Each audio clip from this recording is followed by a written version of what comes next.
Alors, je reçois un patient du coup qui a une hémiplégie droite et un syndrome cérébelleux à gauche, donc une hémiplégie cérébelleuse à gauche. Et donc voilà, là le but de sa main droite, c'est d'essayer de faire lâcher un petit peu la spasticité pour qu'il puisse utiliser un joystick. Donc là, nous on va travailler sur la détente de la spasticité, donc avec l'aide de quelques techniques et bien sûr du plateau canadien. Alors du coup, on détend un petit peu la main qui est spastique avec une petite poche de chaud pour commencer, pour essayer de relâcher un petit peu au niveau musculaire. Alors avant de faire le plateau canadien, on peut commencer par une position d'inhibition, c'est-à-dire qu'on va venir tenter de placer le coude en extension, on va faire une extension des doigts et du pouce, on fait bien attention à ne pas se mettre dans la paume de la main, et on va tenir comme ça quelques minutes. On peut également ajouter à cela des vibrations, donc on va faire des vibrations à l'aide du Nostrafon, et donc ça va être 100 Hz, Nostrafon est une autre marque. Ça va être 100 Hz sur le muscle spastique. Donc là, on est sur les fléchisseurs des doigts. Et on peut faire aussi sur les muscles antagonistes aux muscles spastiques. On peut faire donc à 50 Hz sur les extenseurs. Et donc ça va aider tout ça à diminuer la spasticité avant de proposer la posture sur le plateau à notre patient. Ok, super. Je te remercie Léa. Touc. Ah, viens. De rien. Hop, c'est parti, on va mettre le bras ici. Tac. Super. Alors, on va rapprocher un petit peu la table. Coucou Gulden. Bonjour. Ça va? Ouais. Vous allez vous mettre toutes les deux là, du coup? En ce moment, on veut. Bon, d'accord. Ah, je sais, j'avais oublié l'élastique. Merde, tu peux me passer l'élastique? L'élastique... la place là-bas. Ouais, voilà, parfait. Ouais, super, je te remercie. Allez, hop. Donc, ouais, en plus, on vient d'avoir une coupure d'électricité, mais bon. Grand soleil. Non, on a le soleil. Comment ça se fait? Alors, je coince d'abord. Enlève ta main qui manque, ta main gauche. Voilà, merci. Vous pourrez m'envoyer cette vidéo? Oui, bien sûr. Cool. Je vais m'en servir pour ma formation, si vous êtes d'accord. Je parlerai de vous ma formation. J'ai plein de kinés qui me demandent comment faire justement pour les patients dans la même situation que vous. Alors, je vais bloquer le poignet, d'accord? Je mets des mousses partout, pour pas que le patient il ait mal. Ensuite, ouais, je suis sympa, hein. Grave, je suis grave cool. Ensuite, je remets une autre mousse. Pardon. Je ne dirais pas ça. Moi, je dirais grave ça, moi. Moi, je pense que je suis grave cool, moi. Tout en modestie. Moi, je vois. Voilà, donc je cale la tige contre la face latérale du pouce. Alors, si vous voulez venir filmer un tout petit peu d'ici, regardez, descendez voilà, un petit peu là, si vous voulez. Regardez vers la paume, pardon, en incliné, comme ça. Moi, à 4 heures, je me barre. Je vous le dis tout de suite. Voilà. Donc voilà, là, je mets le pouce. Voilà, comme ça. C'est bon, ouais, ça ira, merci madame. Tac. Là, je vais choper le pouce avec l'élastique. Donc je me mets bien sur P1 parce que je veux tendre la métacarpophalangienne.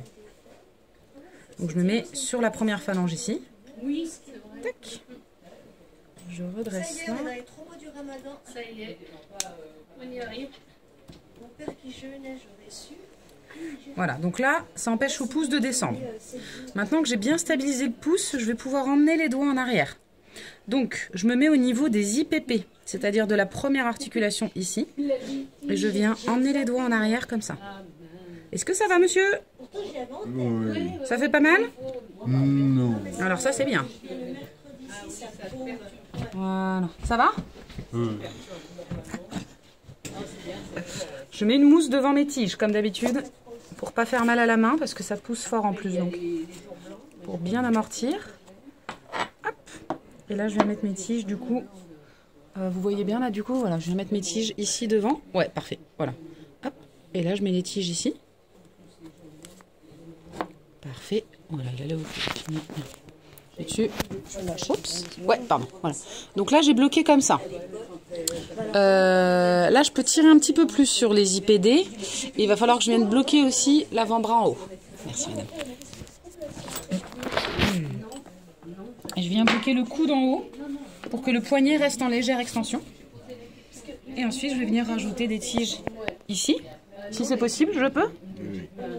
Je vais venir rajouter une tige ici. Est-ce que ça va, monsieur? Encore. Ouais, c'est bon? Ok, parfait. Ça va? C'est bon pour le moment. Ok, c'est parfait.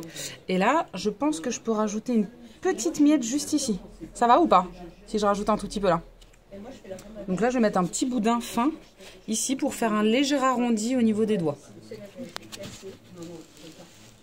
Voilà.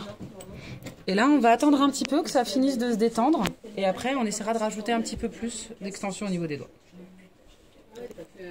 Donc là, du coup, je redemande au patient s'il est d'accord pour que je rajoute un petit peu. Donc il a l'air d'accord. Vous êtes d'accord? Parfait. Donc là, je vais rajouter des calmes. C'est pas possible. C'est possible. Trop tard, le bal est fait. Et voilà. Ça va ou je fais plus? Plus? Ok. Donc là, je fais toujours attention. Donc là, je suis en train d'essayer de faire un petit peu d'extension de la métacarpophalangienne qui est tout le temps en flexion. Ça va? C'est beaucoup là, non? Non? Je fais pas plus par contre, je pense. Si, encore? Vous êtes sûr? Après, je vais tout casser, hein.